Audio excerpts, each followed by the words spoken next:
welcome to this video. On April 29th, there will be a full moon in Scorpio happening. And prior to this full moon, both Saturn and Pluto have gone retrograde in Capricorn. Saturn went retrograde on April 17th and Pluto went retrograde on April 22nd. So you may have noticed a sense of karma coming up for you, like a sense of old karma being brought up to be cleared and healed, transformed and forgiven.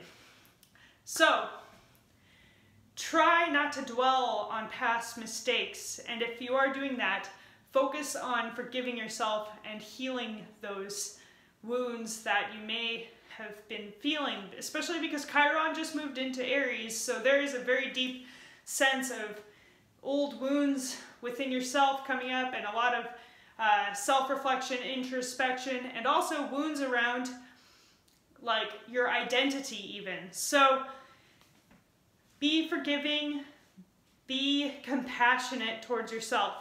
Treat yourself as your own best friend and you will make it through the end. Just rhymes. Anyways, but this full moon is going to be including all of these positions. These will all be in these degrees on that day. And I decided to do this with a natural chart this time, as you know, the rising sign will be different for everyone on that day. But basically, the moon is going to be 10 degrees away from Jupiter, so it won't quite be conjunct, but you may see Jupiter next to the moon, which is kind of cool when that happens, when you can see the moon next to Jupiter, or Jupiter next to the moon, however you want to say it, or look at it. Alright, so Pluto and Mars are conjunct in Capricorn. So this is a very powerful energy. This is a time of overcoming obstacles in your career, taking back your power in your career, and of course, power struggles could happen.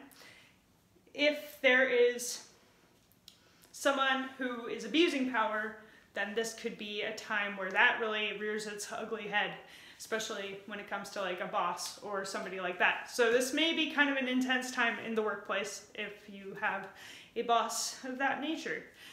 But this could also be a time where you become your own authority and take back your power and become more powerful in your career. And let's see here. With Venus moving into Gemini recently, it's at 6 degrees now.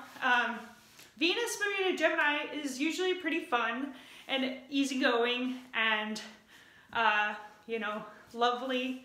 It has a good time, you know, it likes to socialize and harmonize in the neighborhood, and you know, this could be a time where you're getting to know your neighbors better, or if you're not in a relationship, you could actually maybe find love when you're out and about in your neighborhood.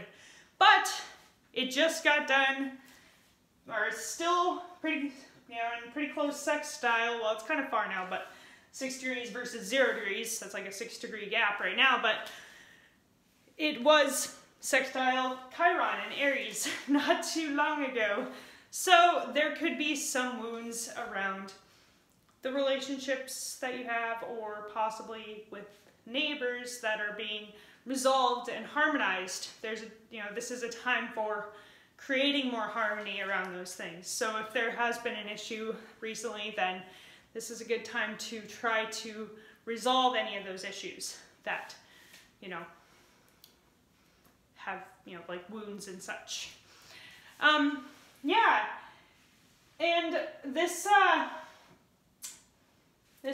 full moon is actually squaring off to the nodes within 1 degree. So this full moon is going to be a time for confronting anything that needs to be confronted, like darkness, shadow sides, things that are hidden, in order for us to evolve past certain tendencies. Because, well, you know, with the South Node in Aquarius, it's been a time of kind of like overcoming group think, group mind, and just following the crowd.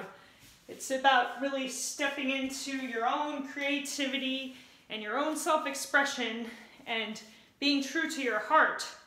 So if there's been parts of yourself that you've been ignoring and, you know, just for the sake of a group or whatever, this is a time to express yourself a little more fully and be true to yourself and be more, you know, honest about who you are and share more of yourself, be more intimate in those groups or situations. Of course, with Taurus, you know, the sun being in Taurus, this has been a time of focusing on what your values are and who you are becoming, and as a result of the values that you hold. So it is important to have some self-reflection around what your values are and understand what it is you truly value and what it is you truly care about, and what you want to focus on in terms of who you are and who you want to be. So with the sun in Taurus, it could also be about how you make money and you know, how to make more money or how to create more tangible results in some way or another, and focused on what you can actually do and what you can physically create and things like that. So then, you know, look at this, Uranus is gonna be moving soon, okay? It's at 29 degrees of Aries, so this is at the culmination of Aries. This is the last degree of Aries, and many astrologers interpret the 29-degree mark as being a very evolved version of whatever sign it's in. So with it in Aries, this is the mastery of the self and the mastery of your own unique genius. So right now you're really coming into a realization of what it is that you express uniquely and who you actually are in the grand scheme of things, grand scheme of things. Got a little confused there. Things, you know, anyway, all right. But yeah, 29 degrees of Aries, that's kind of cool. You may be able to be more objective about these things, about you, like who you are in the group, in the situation, in the collective, and what your own unique gift is that you can bring to the people, to humanity. Yep, all right. And then, yeah, did I talk about Mercury being kind of in, you know, there's kind of a thing going on here. There's kind of a yod kind of going on. This is kind of a gap. 6 degrees. It's actually right in between these two, which is kind of interesting, right? You know, in terms of where that's sextiling, it'd be at sextile the midpoint of Chiron and Mercury. So this is a good time for having difficult conversations about wounds and resolving them through communicating and trying to find a fair solution, harmonize the situation. So, and then, you know, this is creating a yod to the moon. So this, you know, the communication channels need to be open and honest and intimate. Don't be afraid to share your deepest, darkest feelings. Because the moon in Scorpio is what, you know, would really bring out that stuff. You need to express your feelings and be true to what your true feelings are, and then things will transform and become more harmonious. So yeah, anyways, I hope you enjoyed this video.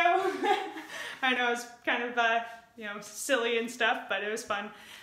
You should have seen the other attempts at videos before this. Then you'd really wonder about me. No, I'm just kidding. Have an awesome time. Bye.